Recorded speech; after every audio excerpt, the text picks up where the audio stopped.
My name is Bruce Buckaloo. I'm the director of the Oakland Technology Exchange. We recycle computers that come from business and individuals for use in the Oakland Public School.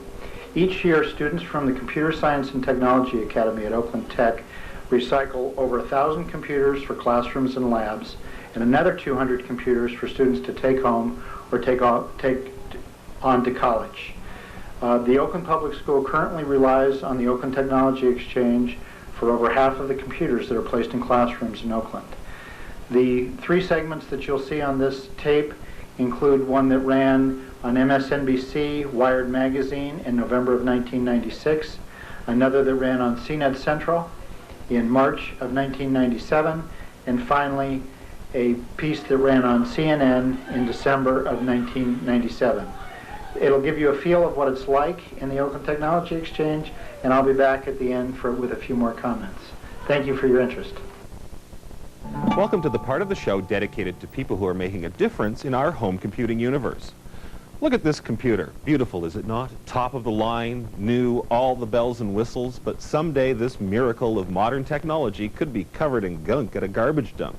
That's because somebody's out there right now developing a computer that will make this Mona Lisa look like a 4-year-old scrawled on the wall with a crayon. So this will be yesterday's news, and out she goes. It sounds like a sad story, but it doesn't have to be that way. At first glance, this might look like a place computers go to die, a silicon graveyard with plastic tombstones.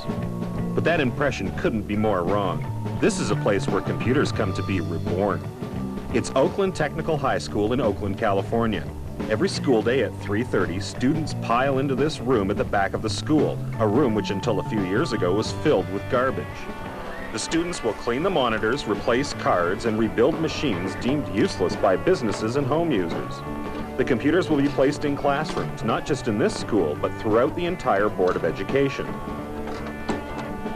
The program is the brainchild of Bruce Buckaloo, a former engineer with IBM. He retired from Big Blue, studied education, then started this program about 7 years ago. There were two things that really hooked me. One was just the lack of technology in a lot of the classrooms in Oakland. That I came upon a class where they were teaching typing on broken typewriters to high school students, and it was just a shame. Where I knew a lot of computers available that were being obsoleted by business that still had a lot of life in them. So Bruce started rebuilding computers on his own. Then some students joined, then more students. Then, well, you get the picture. It was so big that a year and a half ago they had to hire someone to manage the operation full-time. That man was Rory Wilco. He saw the benefits of this program right away. Number one is to keep everything out of landfill. This stuff, if it didn't get recycled through us, most of it would just be in the garbage dumps. The other one is that students are always first. Our mantra is students are first. And to that goal, we're trying to bring them up into the 20th century, starting at the bottom. The students learn the work experience, be on time, get along well with others, take advice, take direction, start to use your own thought process when you do. And then around that is wrapped the computer aspect, which is everything from, like I say, picking up and delivering computers, cleaning monitors, checking monitors, the same thing with printers, the same thing with computers to the point of putting in cards, upgrading them, cloning machines. We do a lot of cloning down here, loading software, troubleshooting. We've gotten a bit of a support market when machines that we've sent out have problems. Some of our students go out and help, evaluate what needs to be done. We also have a variety of projects like Net Day where we go in and wire other schools, and our students contribute quite a bit to that. Of course, the students aren't doing all of this out of the goodness of their hearts. There are any number of payoffs for the kids who stick it out. They can earn a computer that they can then take home, they own it, and they can use it for schoolwork. If they've already got that, like their parents have already bought a computer or something of that nature, they can earn what we call a hot rod, which is something they can work on like you would an old car in your backyard.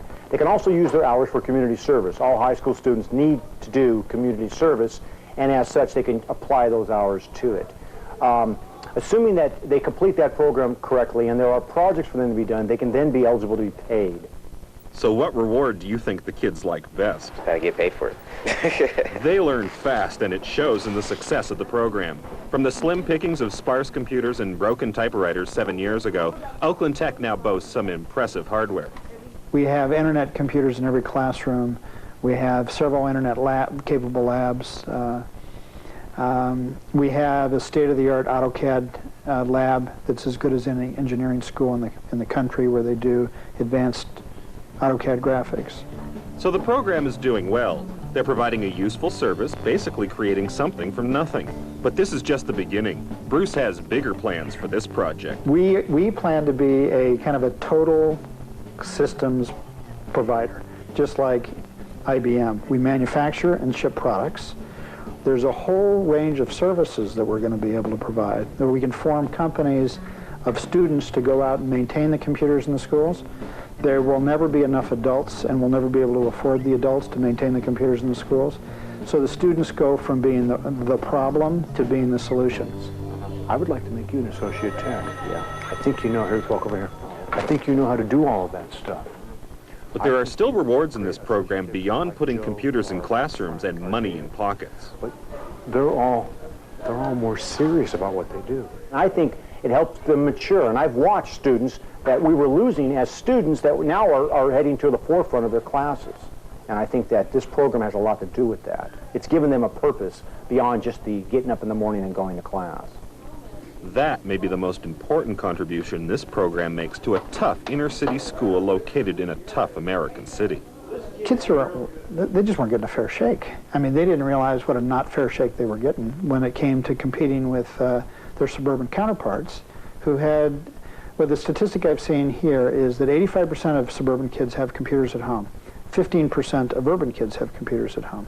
It's just not fair, because you need to be technologically literate in order to be able to do well in college, to be able to do well in the workforce. And it just became real important that the kids that were in this school could compete with anybody. I think they're going to knock some people's socks off, to tell you the truth. Since I work down here, I think I might major in computer science, and when I grow older, I'll probably, if I'm successful, I'll probably come back here and try to donate other computers from my company or something to the students in different schools around Oakland.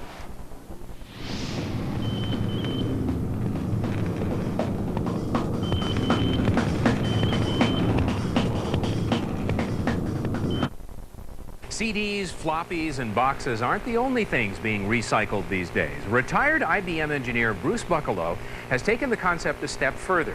His innovative program rebuilds entire computers and gives them to kids who need them. Oakland Technical High School has a secret.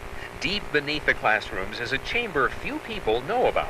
Well, this used to be the storage room for Oakland Tech, but now it's the Oakland Technology Exchange. Wow. This looks like a scene out of Raiders of the Lost Ark or something. It gets better. The computer graveyard, wow. Well, yeah, but we resurrect them here also. There must be 1 million computers here. Close. Okay, so maybe not 1 million, but the concrete dungeon known as the Oakland Technology Exchange, or OTX, houses thousands of CPUs, mountains of monitors, and cartons of keyboards, all waiting to be recycled. Kathy and Joe with monitors in the back. Rory Wilco runs the OTX program. So there must be a lot of companies, businesses that just have lots of computers to give away? Well, they upgrade, so they don't need it anymore. And it's not just companies, it's individuals. I get 2 or 3 calls a day from individuals, and they give us a lot of stuff. Of course, companies would give us maybe a couple of hundred of them at a time. You know, this place is in a basement, but it's overrun with mice. But mice are the least of this guy's worries. We get everything that people don't want. Some of the stuff is like, we don't even know what this is. I can tell you this, it deals with some kind of microwave, and I have no idea what it is. Oh, this is an electrostatic quasi-coupler. That's exactly what I think. All of this stuff might normally be thrown in the trash. Instead, the students in the OTX program clean, repair, and reformat the computers so they can be used in classrooms throughout the entire district. And many of the students leave the program with their very own computer, or a job, or both. And what are you doing here right now with this computer? We're trying to set the IP number for this system before we install it to the classroom. Do they pay you for this? Yeah. They should.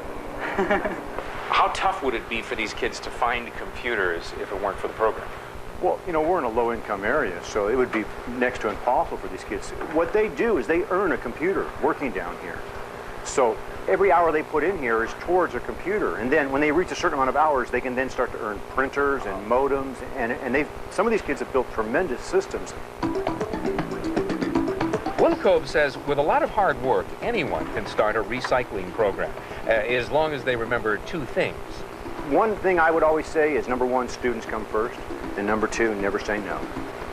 We never say no. If we can't use it, we find somebody who can. If nobody can use it, we recycle it.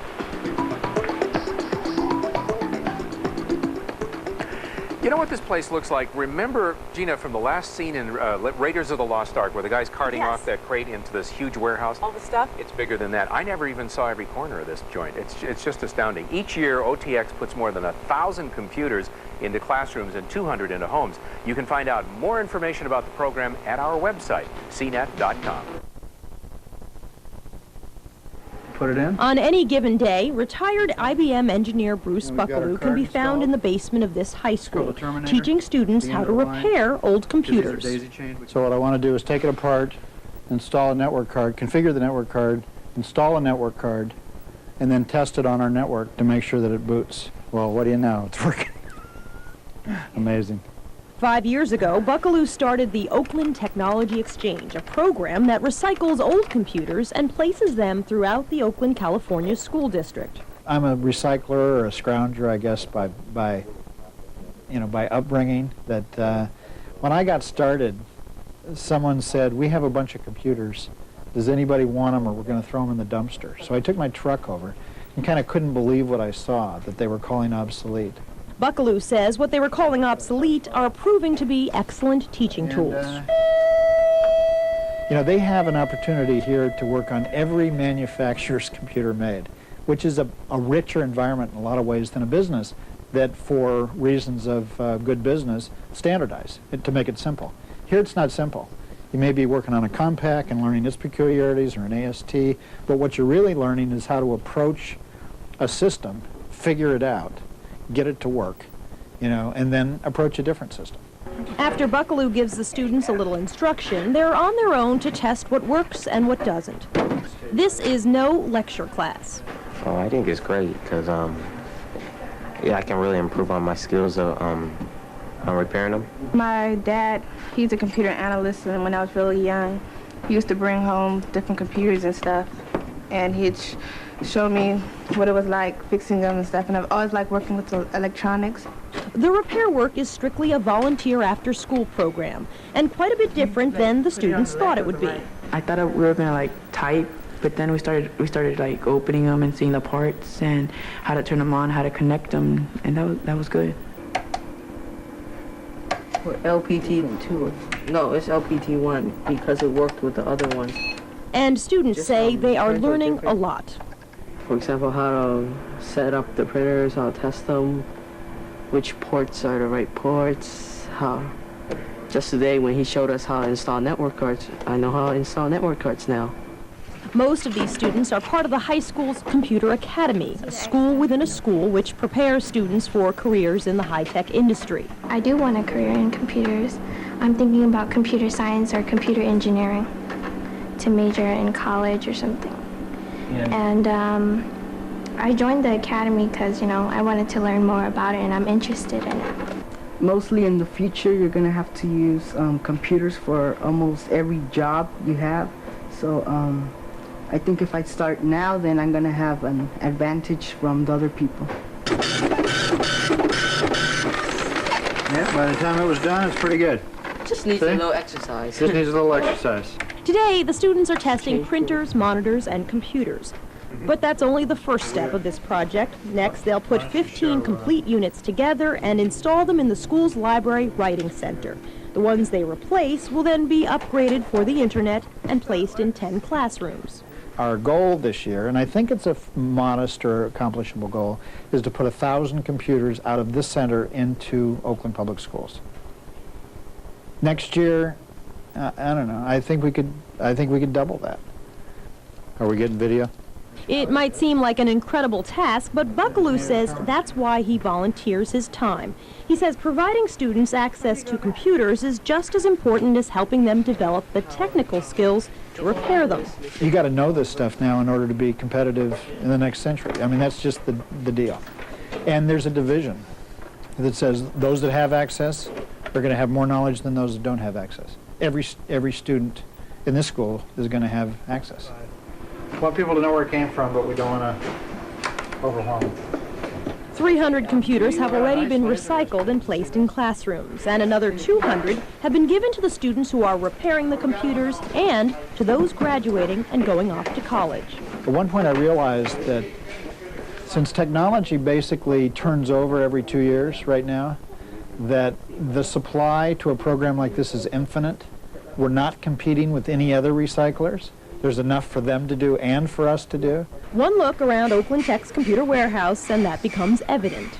I would say we're getting in probably averaging about 50, 60 units a day. We probably have about 15,000 pieces at least in the warehouse right now. Rory Wilcove manages the computer recycling program's warehouse. We have a lot of donations. A lot of people are giving us a lot of things. Like Bruce mentioned, we're getting from the naval yards, IBM, large corporations, and we also get single donations. Like I'm going to pick up something tomorrow from one lady. She upgraded her own system, so she's donating her other stuff. Like this stuff right here just came in last week. That was from one guy, this whole box of software. And, you know, people, as they upgrade their systems, they no longer can use the stuff. They've given it to us. What is it, a VGA? Is it a VGA? Or what is it? VGA. Right now, the program focuses on testing which components work and getting them ready to go into the classroom or to a student. Long term, the goal is to do major repair work on those that don't operate. That's bound to take a lot more time, but Buckaloo says if the students are up to the task, so is he. Okay. Did you explain to him about all the different types?